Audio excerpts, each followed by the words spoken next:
આ time table મેં follow કરું આટલું બધું અઘરું કેમ છે? કોઈ મને કહેશે યાર.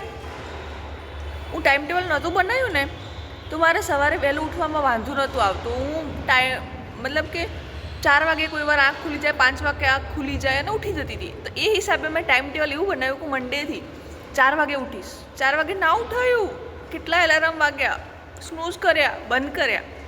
પછી મેં કીધું મંગળવારે હું થોડુંક મોડું રાખું કે એટલે 5 વાગે રાખું. 5 વાગે રાખ્યું, 6 વાગે ઉઠી. 4 વાગે રાખ્યું, 5 વાગે ઉઠી. નક્કી નહોતું કર્યું કે ભાઈ આપણે નથી ઉઠવું, શાંતિથી જ ઉઠશું. ત્યારે આંખ ખુલી જાય 4 વાગે, 4:30 વાગે, 5 વાગે. આવું કેમ થાય છે? મારે એકલીને આવું થાય છે કે તમારે બધાને આવું થાય? જરા મને કહો, કારણ કે આ તો બહુ કન્ફ્યુઝિંગ છે ભાઈ.